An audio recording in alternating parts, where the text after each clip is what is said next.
Selamat siang Ibu-Ibu dosen yang sudah hadir pada hari ini. Sebelum kita mulai untuk membicarakan planning kita dalam kegiatan perkuliahan, sebelumnya mari kita mengucapkan panganjali umat.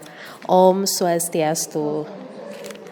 Baik, terima kasih saya ucapkan kepada Ibu-Ibu sekali lagi telah hadir hari ini memenuhi undangan untuk hadir membahas kelanjutan dari pembicaraan sebelumnya mengenai kegiatan perkuliahan yang akan disampaikan kepada mahasiswa.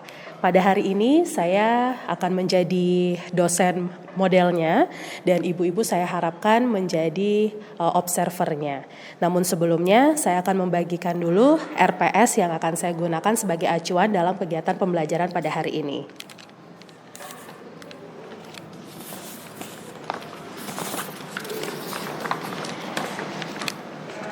Baik Ibu-Ibu sekalian, pada kegiatan perkuliahan hari ini, mata kuliah yang akan saya bawakan adalah mata kuliah retorika dan public speaking, yang dimana topik yang saya bahas adalah seni dalam berbicara.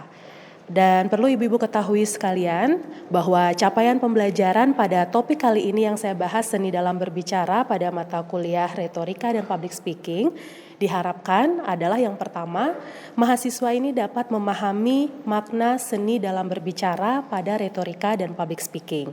Yang kedua, mahasiswa mampu menganalisis masalah-masalah yang dihadapi dalam berbicara. Dan yang terakhir, mahasiswa mampu memberikan pandangan, usulan, serta solusi terhadap masalah-masalah yang akan dihadapi ketika berbicara.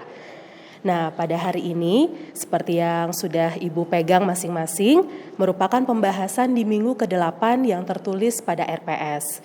Jadi saya harap Ibu-Ibu sekalian dapat memberikan masukan agar kegiatan perkuliahan pada hari ini dapat berjalan dengan baik dan sesuai dengan capaian pembelajaran pada topik hari ini. Saya persilakan untuk Ibu-Ibu memberikan tanggapan dan masukannya.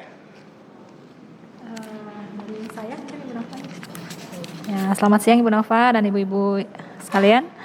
Saya Cipta. Sebelumnya mungkin bisa dijelaskan Ibu tentang rencana pembelajarannya itu seperti apa, kemudian prosesnya bagaimana dan skemanya itu nantinya seperti apa, seperti itu. Baik, terima kasih Bu Cipta.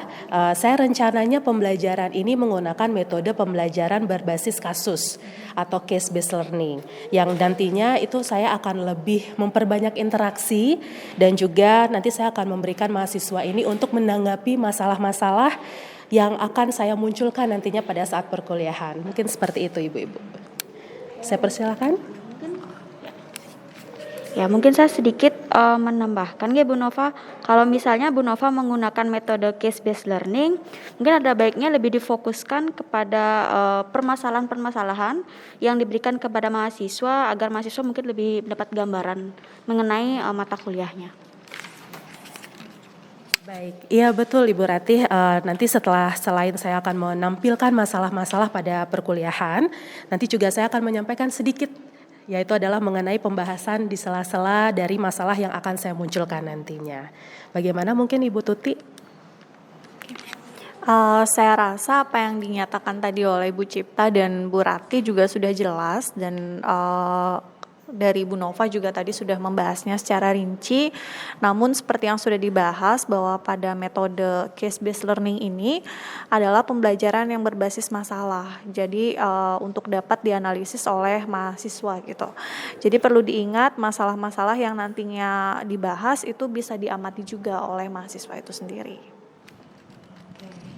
Baik, terima kasih Bu Tuti, Bu Rati dan juga Bu Cipta. Jadi Ibu-Ibu sekalian sudah cocok ya dengan metode pembelajaran yang saya akan gunakan sesuai dengan capaian yang saya harapkan. Oke. Mungkin ada tanggapan lagi?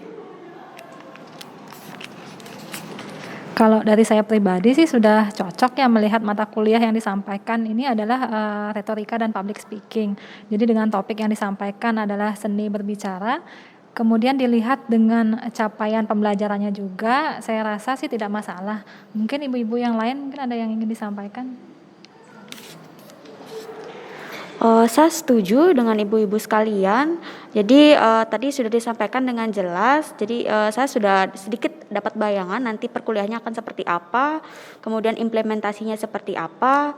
Ya, saya kira cocok lah metode pembelajarannya menggunakan case based learning. Mungkin Ibu.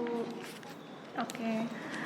Dari saya juga saya rasa sudah cukup ya, karena RPS yang juga sudah dibagikan ini saya rasa sudah cukup jelas. Jadi apa yang disampaikan pada perencanaan lanjutan kali ini sudah menjawab begitu dan menjelaskan secara lebih rinci mengenai kegiatan perkuliahan yang akan dibawakan nanti. Jadi mungkin dari saya sih itu aja sih tanggapannya. Baik, terima kasih ibu-ibu dosen yang sudah hadir pada hari ini sebagai observer pada kegiatan perkuliahan yang nanti kita akan laksanakan. Jika demikian, maka diskusi tentang perencanaan perkuliahan hari ini bisa saya akhiri. Terima kasih sekali lagi atas kehadirannya dan berkenan untuk menjadi observer pada hari ini. Saya akan melanjutkan kegiatan perkuliahan sesuai dengan apa yang kita rencanakan pada hari ini, dan saya persilahkan untuk ibu-ibu melakukan pengamatan ketika nanti saya melakukan kegiatan perkuliahan. Untuk itu, akhir kata saya tutup dengan para mesanti. Om Santi Santi Santi Om.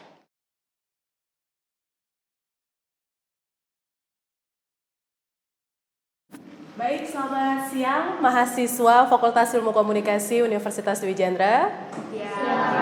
Semua sehat ya? Sehat. Oke, dalam pertemuan kita hari ini, kita akan membahas mata kuliah retorika dan public speaking. Sudah nggak asing ya retorika dan public speaking ya? Ya. Public speaking sudah sering terdengar, public speaker. Ya. Nah, kalau kita ngomongin soal retorika, pasti itu adalah tentang berbicara. Kalau public speaking juga tentang berbicara. Jadi kalau ilmu komunikasi kita akan terus melaksanakan kegiatan berbicara. Nah, betul sekali. Karena kita udah dari tadi ngomongin soal berbicara, dan berbicara, maka pembahasan topik pada hari ini yang akan kita bahas adalah seni berbicara. Iya, betul. Kenapa berbicara disebut seni? Biasanya kita dengar seni itu seni tari, seni musik, ya kan? Ternyata berbicara juga masuk ke dalam seni.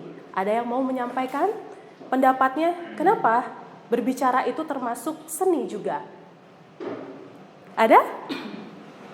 Belum ya? Mungkin masih awal-awal jadi masih kenapa ya? Nah, sekarang kita akan membahasnya. Masih ingat pengertian retorika? Mungkin biar bibirnya terlatih. Siapa yang mau memberikan pandangannya kalau dikatakan pengertian retorika ini adalah teknik bujuk rayu? Ayo, siapa yang sudah punya kekasih atau punya teman dekat? Sudah melakukankah kegiatan bujuk rayu ini dengan karakter pembicaraan? Sudah? Belum? Masih jomblo semua? Masih jomblo semua ternyata mahasiswanya. Oke, fokus kuliah dulu ya. Tapi kalau kita melihat apa pengertian dari retorika ini, ternyata retorika ini adalah teknik bujuk rayu yang disesuaikan dengan karakter pembicara menggunakan emosional dan argumen. Kalau kita lihat ya di sini, karakter pembicara, bujuk rayu, otomatis akan terpersuasif. Yaitu adalah persuasi apa? Kalau mahasiswa yang udah tahu persuasi? Iya, mempengaruhi. Betul sekali. Jadi retorika ini adalah teknik berbicara untuk mempengaruhi. Iya, betul sekali, mempengaruhi. Jadi apakah kalian sudah merasa terpengaruh dengan perkuliahan sebelum-sebelumnya? Sudah. Wah, luar biasa ya kalau sudah terpengaruh. Nah, itu pengertian retorika. Sekarang kita akan menjelajahi mengenai pengertian public speaking. Jadi public speaking ini adalah kegiatan komunikasi lisan yang dilakukan secara langsung di muka umum atau juga di halayak luas. Sekarang ini saya sedang melakukan kegiatan public speaking tidak? Iya, karena di hadapan halayak luas. Iya, kalianlah komunikan kita. Masih ingat kan ya bagaimana proses komunikasi? Ada komunikator. Iya, ada komunikator dulu, ada media, ada komunikan, setelah itu feedback. Apa yang di sana dilakukan adalah mengelola pesan. Ya, public speaking dan retorika sama-sama mengelola pesan. Apa yang dipengaruhi? Ya, pesan itulah yang akan mempengaruhi kita semua. Oke, kita bisa lanjut ya? Nah, kalau kita melihat 3 sosok ini, sudahkah Anda familiar dengan 3 sosok public speaker ini? Kita bahas satu-satu. Yang pertama ada Bapak siapa? Siapa dia? Iya, betul sekali. Beliau motivator. Pernah nonton acara beliau ya? Kalian merasa termotivasi nggak dengan ucapan-ucapan beliau? Merasa termotivasi, luar biasa. Benar, karena beliau ini bagaimana caranya beliau bisa memotivasi orang kalau tidak punya yang namanya karakter pembicara dengan seni berbicara. Kalau lempeng saja, hadirin yang saya hormati, kalau kalian ingin sukses, maka berjuanglah. Tergugah nggak hati kalian?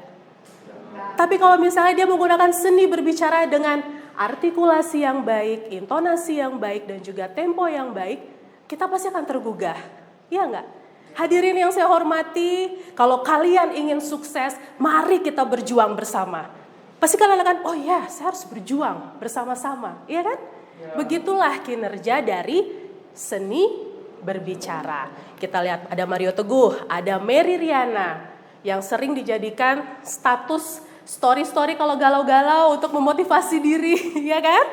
Kalian pasti sering kan? Kalau kalian diputusi oleh pacar kalian, gak usah sedih. Mulai sekarang kita harus bangkit. Bagaimana caranya? Dikasih tahu sama Mary Riana. Yang satu lagi ada? Siapa dia dikenalnya? Iya, komika. Betul. Bagaimana dia bisa menyampaikan? Dia berdiri loh. Tapi kita bisa tertawa terbahak-bahak. Kalau dia tidak memiliki seni dalam berbicara, apakah kita bisa tertawa? Iya kan? Apa yang membuat kita tertawa oleh jokes ataupun juga candaan-candaan dari Raditya Dika ini? Cara dia menyampaikan ceritanya. Iya enggak? Iya kan? Kalau misalnya dia lempeng-lempeng aja tanpa artikulasi, intonasi, dan juga tidak ada seni dalam penyampaiannya, otomatis kita ya udah apaan sih gitu kan? Jadinya, ini orang kenapa? Kalau misalnya kita bilang, oke, Raditya Dika dia dari cara penyampaiannya memang lucu. Bagaimana kalau kita Dodit Mulyana, tahu kan? Nah, Dodit Mulyana gimana tuh cara menyampaikannya? Bagi kalian lempeng gitu kan? Tapi itu seni dalam berbicara.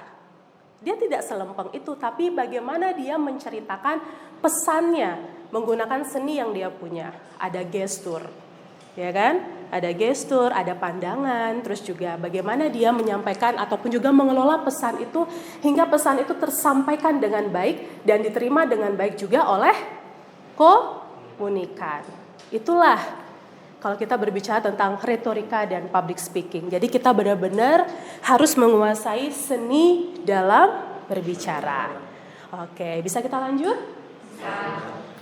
Yang selanjutnya, jadi jika kita bertanya mengenai seni berbicara, mengapa berbicara disebut seni? Jawabannya ada 3. Karena berbicara bertujuan untuk mempengaruhi. Yang kedua adalah apa itu komunikatif? Seperti sekarang saya sedang mengajar, tapi saya tetap juga mengajak kalian untuk berinteraksi. Mengenalkah ini? Bagaimana menurut kalian? Bagaimana pandangan kalian? Kalau misalnya saya tidak komunikatif, saya berbicara sendiri. Jadi retorika itu begini, public speaking itu begini. Jadi tidak ada interaksi antara kita. Ya enggak? Dan itu pastinya akan membosankan. Jadi saya sudah tidak mengimplementasikan atau menggunakan seni dalam berbicara. Gitu, ya. Yang terakhir adalah terhibur. Jadi kita kalau kita sudah mempraktekkan seni dalam berbicara dalam suatu event, kegiatan atau sehari-hari, kita sudah bisa mempengaruhi orang dalam segi positif ya, bukan mempengaruhi orang dalam segi kita menipu dan segala macam. Kemudian kita bisa melakukan interaksi yang lebih baik lagi dan menghibur orang. Itu 3 hal yang harus kita tahu tujuannya. Mengapa kita menyebut berbicara itu sebuah seni? Tujuannya adalah untuk mempengaruhi, berinteraksi, dan juga menghibur. Seperti itu. Bisa dicermati? Dengan apa yang sudah saya sampaikan, mungkin ada yang ingin menceritakan pengalamannya dalam menggunakan berbicara sebagai kayak, oh saya berhasil nih karena saya melakukan interaksi ataupun juga saya bercerita. Mungkin di sini ada mantan ketua BEM ya. Pada saat menjadi ketua BEM, sebelum menjadi ketua BEM, itu kan melaksanakan interaksi ya kan? Boleh ceritain nggak sedikit? Ya, jadi waktu orasi pencalonan ketua BEM, itu saya memberikan visi misi menggunakan seni dalam berbicara, yaitu saya berusaha untuk persuasif, mempengaruhi komunikan saya. Dan di sana juga saya komunikatif, jadi saya berusaha untuk bertanya dan juga para komunikan saya juga berusaha untuk bertanya balik dengan saya. Jadi dengan begitu para komunikan saya juga mungkin menurut saya mereka jadinya terpengaruhi dengan orasi yang saya sampaikan, maka alhasil saya dapat suara yang lebih banyak dari lawan saya gitu. Oke, luar biasa. Benar sekali. Apalagi kalau kita ketahui pemilihan BEM di Fakultas Ilmu Komunikasi kan dipilih secara terbuka dan melalui polling ya kan. Ya. Kalau misalnya tidak ada seni dalam berbicara yang dilakukan oleh ketua BEM menyampaikan orasi visi dan misi ke depannya ketika menjadi ketua BEM apa, akankah ada yang memilih dia? Tentu tidak ya kan. Jadi dan seni dalam berbicara ini meyakinkan orang itu penting sekali, tapi dalam hal yang positif. Dewa juga BEM ya kan, wakil. Berarti kalah dari sebelumnya. Seni dalam berbicara kurang berarti ya nanti siapa tahu jadi ketua BEM universitas ya kan. Jadi seperti itu sudah kalian secara tidak langsung seni dalam berbicara ini sudah kita terapkan dalam kehidupan kita sehari-hari. Tapi kita kurang sadar dan kita kurang menekuninya. Itulah mengapa kalian kuliah di ilmu komunikasi. Kita akan membuka itu semua sehingga kita mampu menjadi komunikator yang baik. Ya kan? Public speaker yang baik dan juga kita bisa mengamalkan ataupun juga melakukan seni dalam berbicara ini dalam kehidupan sehari-hari sesuai dengan kebutuhan kita. Oke, kita lanjut. Nah, kita akan menonton tayangan video yang satu ini. Sempat dengar ya berita desas-desus ini sampai viral banget. Sempat ya, kita tonton lagi.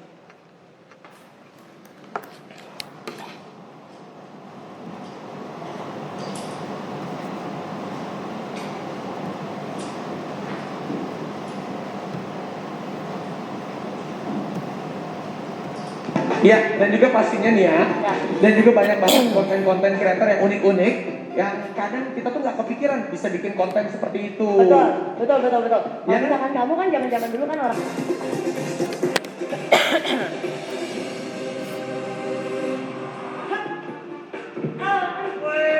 Jatuh nih, jangan terlalu kayak gitu dong. Soalnya kan masih noob banget, masih baru banget. Masih harus belajar sama konten-konten kreator-kreator TikTok yang baru-baru. Oke. Tapi kalau gitu kita mau sapa dulu, ada tamu-tamu yang penting yang datang ke acara ini. Karena ini acara yang luar biasa. Lo tau nggak? Gue malu banget loh. Kenapa malu?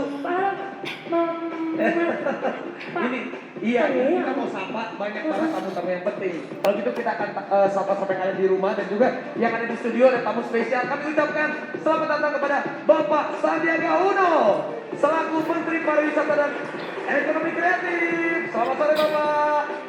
Saya suka lihat Ayati Sulaiman juga suka TikTok. Sama Rafathar. Gue suka main TikTok juga. Semangat terus Pak, selamat datang. Dan juga selamat datang kami ucapkan kepada Bapak Haritanu Sudibyo selaku Executive Chairman MNC Group. Selamat sore Bapak. Tetap semangat. Dan juga Ibu Liliana Tanu Sudibyo selaku Executive Chairwoman MNC Group. Selamat sore Ibu. Selamat sore. Dan juga selamat sore semuanya. Ih, dia terus deh kalau dia ngomong. Ya kita senang ya, kita senang banget karena aplikasi TikTok jadi banyak banget bermunculan kreator-kreator baru di Indonesia. Betul. Itu dia dan juga pastinya TikTok ini menjadi tempat untuk para kreator menyalurkan kreativitas mereka. Bener nggak? Setuju banget. Apa namanya? Lo tau nggak? Apa? Gini, maaf ya Pak, maaf ya Mas. Gue dari tadi gue malu loh. Ya, udah Gue lama malu nggak loh. MC. Ini nggak kelihatan ada siapa-siapa aja di depan Iya, situ. nggak apa-apa. Nia kan udah lama nggak MC. Biasanya dia kan. Gue nggak pernah MC. Soalnya gue kan sekarang creator. Oh ini dia. Oh, creator. Nia Ramadhani aja sekarang pengen jadi content creator. Iya. Wow. Aku emang creator. Pokoknya apa namanya? Ya, dan juga pastinya nih ya, dan juga banyak banget konten-konten kreator yang unik-unik, yang kadang kita tuh nggak kepikiran bisa bikin konten seperti itu. Betul. Kalau Ya kan? misalkan kamu kan zaman-zaman dulu kan orang-orang zaman dulu tuh kayak, tapi nggak sih kamu salah satu orang yang kreatif lah, tapi mungkin di TikTok kamu kurang aja. Bener. Tapi jangan lupa jaga jarak. Iya, tapi sama kalau misalkan kreator-kreator itu tuh udah lucu, udah gitu terus mereka juga inspiratif. Jadinya kalau misalkan konten-kontennya dia untuk mengajarkan sesuatu tuh melalui TikTok menurut gue pas banget gitu. Bener banget, pastinya juga yang pasti menyenangkan. Dan sekarang ini pertama kalinya. Oke, kita stop sampai situ saja videonya. Gimana? Apa kalian sudah merasa terhibur? Terhibur atau bingung sebenarnya? Apa yang sedang terjadi oleh Nia Ramadhani tadi saat membawakan acara TikTok Awards? Bingung nggak? Kalian melihat nggak bagaimana usaha dari partnernya Raffi Ahmad untuk membackup Nia Ramadhani yang tidak jelas kemana arahnya, kemana tujuan dari dia membawakan acara, sedangkan dia di sini adalah sebagai seorang MC presenter, ya kan? Nah, siapa yang mau memberikan pandangannya? Kira-kira apa sih yang membuat sosok Nia Ramadhani yang kita ketahui dia adalah seorang public figure, tapi bisa seperti itu? Yang pengalaman kita tahu kan, kita dari kecil nonton Bawang Merah Bawang Putih, dia sering warawiri di televisi, sering tampil di infotainment, tapi ternyata ketika membawakan sebuah acara, terjadilah kecelakaan ini. Apa kira-kira? Ada yang mau memberikan pandangannya? Siapa? Angkat tangan silakan. Oke, namanya siapa? Ya. Menurut saya kurangnya persiapan dari makanya hasilnya seperti ini. Omongnya nggak ada tujuan menurut saya. Ya, seperti itu. Ya, cukup. Ada lagi yang mau memberikan? Oke, Radit dulu ya. Silakan. Baik, sebelumnya terima kasih kepada Ibu telah kesempatan diberikan kepada saya. Jadi menurut saya kenapa Nia Ramadhani bisa seperti ini? Karena seperti yang kita bahas tadi, mungkin dia kurang memiliki seni dalam berbicara. Nah, karena kan seperti yang Ibu tadi katakan bahwa pembawa acara atau public speaking itu harus komunikatif, harus bisa berinteraksi dengan khalayak luas. Nah, jadi Raffi Ahmad atau partnernya, dia sudah dari tadi menyapa khalayak, menyapa para hadirin, tetapi Nia Ramadhani hanya mengatakan mas atau yang lain kan. Nah, di sini juga kita perlukan bahwa public speaking itu atau pembawa acara itu harus memiliki etika. Terima kasih, Bu. Baik, terima kasih Radit. Dan silakan untuk Hesti selanjutnya. Kalau menurut saya, selain kita juga penting untuk memperhatikan seni berbicara, penampilan fashion juga sangat penting ya untuk MC dan presenter. Terlihat dari video tadi juga dia kayak lebih ribet sama bajunya, benerin bajunya, jadi merasa nggak nyaman saat di panggung. Dan kurangnya persiapan, kayak yang kita lihat Raffi Ahmad kan bawa kayak catatan gitu dan dia nggak bawa apa-apa, jadi kelihatan banget kurang persiapannya. Terima kasih. Baik, semua opini yang kalian sampaikan itu betul sekali. Ketika kita menjadi seorang public speaker, seperti sekarang saya mengajar, saya juga melakukan persiapan. Seperti yang dikatakan Tony tadi, betul. Kurangnya persiapan, iya, pasti akan menyebabkan kegagalan-kegagalan. Makanya kita perlu sekali melakukan persiapan. Yang biasa dilakukan adalah kita briefing bersama terlebih dahulu. Kita mengetahui susunan acaranya, karakter acaranya seperti apa yang diinginkan dari acara tersebut. Ya kan? Kalau kita tadi lihat bingung sekali, dia mau manggil audiensnya Pak, Mas, atau siapa. Padahal kita ya sudah tidak boleh seperti itu gitu kan. Kemudian juga kalau kita lihat ya seperti yang dikatakan Radit tadi betul juga. Jadi memang etika itu perlu sekali dimiliki oleh seorang public figure ataupun juga public speaker. Karena itu penting sekali. Kita harus mengetahui siapa audiens kita. Gaya bicara seperti apa yang kita harus gunakan ketika kita berbicara di depan umum. Itu adalah sebuah seni. Bayangkan ketika kita membawakan acara untuk anak-anak SD gitu misalnya, ulang tahun anak SD. Kita berbicaranya dengan bahasa-bahasa ilmiah gitu kan. Apakah anak SD itu akan memahami? Tidak, kita harus melihat siapa audiens kita. Itu termasuk dalam seni dalam berbicara. Jadi seperti itu ya. Dan juga betul sekali, bukan hanya kualitas suara saja yang dimiliki oleh seorang orang yang public speaker, tapi juga gestur, permainan apa yang dikenakan juga mempengaruhi dari performa si public speaker. Kita gunakan baju senyaman kita berpenampilan senyaman kita, otomatis kalau kita sudah percaya diri, itu akan mengalir semuanya. Jadi bisa dipahami ya, banyak hal sebenarnya yang salah ataupun juga yang bisa saja terjadi di balik layar. Bisa saja kurang briefing, kurang diberitahu, atau memang pada saat itu kan Nia Ramadhani lagi naik daun, dia suka di TikTok gitu kan ya, dance covernya dan segala macam itu viral, jadi mungkin ingin mendomplang malahan jadinya bumerang gitu. Nah makanya ketika kita ditunjuk sebagai public speaker, kita harus melakukan kegiatan-kegiatan seperti persiapan dan sebagainya. Oke, kita lanjut ya. Nah, jadi seperti yang sudah disampaikan tadi oleh teman-teman kalian yang sudah mengamati permasalahan-permasalahan dalam public speaker, retorika, dan juga seni dalam berbicara, kita perlu mengetahui tujuan seni berbicara itu apa sih? Jadi tujuannya jelas, untuk meyakinkan. Kalau kita sudah tidak mampu meyakinkan seorang, berarti tujuan kita sebagai seorang pembicara itu sudah tidak terlaksana. Jadi selain untuk meyakinkan, menginspirasi, menggugah, menggerakkan, menginformasi, menghibur, dan juga kita pastinya agar semangat kita tuh termotivasi gitu loh. Makanya motivator kan tidak sembarang orang bisa jadi motivator seperti itu. Dan kita lihat lagi fungsi dari seni berbicara ini apa? Mass information. Kita ada kata mass di situ artinya massa, luas, serentak gitu ya. Dan juga ada mass education untuk mendidik, mass persuasion, dan juga mass entertainment.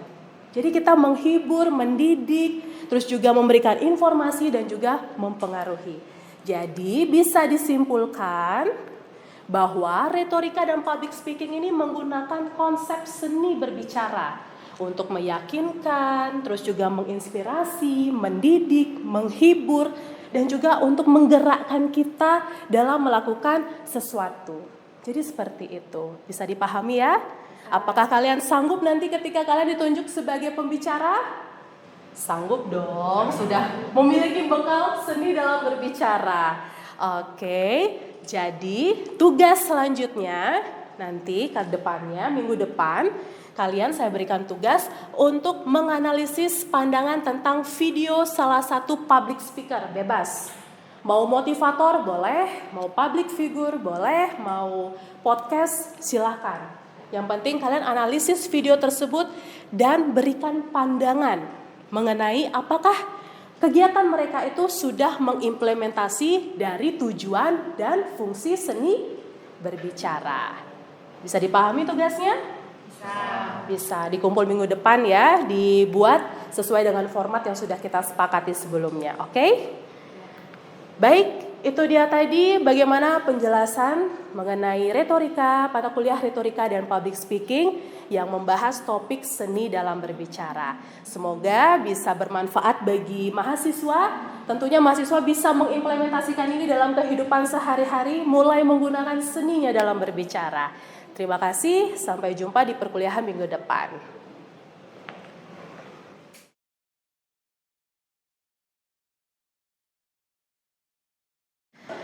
Baiklah ibu-ibu sekalian, demikianlah tadi kegiatan pembelajaran yang telah saya laksanakan sesuai dengan perencanaan perkuliahan yang telah kita bahas tadi. Mungkin dari ibu-ibu dosen selaku observer ada yang ingin memberikan komentar, masukannya, saya persilahkan. Siapa terlebih dahulu? Oh, Ibu Cipta. Oke.